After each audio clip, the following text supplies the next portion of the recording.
அதே ரிஷப் ஷெட்டி வந்து நடித்து டைரக்ட் பண்ணி பார்ட் 2 எடுக்கிறாரு.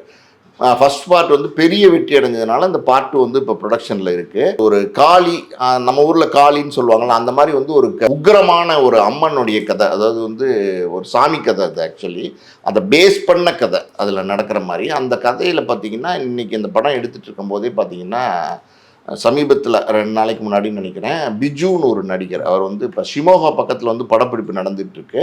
அவர் அந்த எப்படி சொல்கிறது, ஹோட்டலில் தங்கியிருக்கும் போதே பார்த்தீங்கன்னா ஹார்ட் அட்டாக் வந்து டக்குன்னு இறந்து போயிடுறாரு.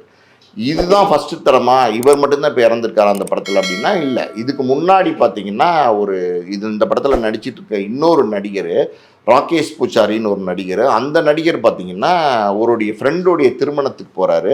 திருமணத்துக்கு போன இடத்துல டான்ஸ் ஆடிக்கிட்டு இருக்காரு. டான்ஸ் ஆடிக்கிட்டு இருக்கும் போதே பார்த்தீங்கன்னா டக்குன்னு கீழே விழுந்து இறந்து போயிடுறாரு. அவரும் ஹார்ட் அட்டாக்ல இறந்துடுறாரு. இந்த 2 இறப்பு தான் அப்படின்னா, அதுக்கு முன்னாடி பார்த்தீங்கன்னா இன்னொருத்தர் கவில்னு ஒரு நடிகர் நினைக்கிறேன், அவர் பார்த்தீங்கன்னா ஒரு ஆற்றுல குளிக்க போயிருக்காரு இந்த படப்பிடிப்பு நடக்கிற இடைவேளையில். அங்கே அந்த ஆற்றுல சிக்கி அவரும் இறந்து போயிடுறாரு. 3 பேருமே நடிகர். ஆமாம், 3 பேருமே இல்லை, எனக்கு தெரிஞ்சு 2 பேர் நடிகர் நினைக்கிறேன், ஒருத்தர் டெக்னீஷியன் நினைக்கிறேன்.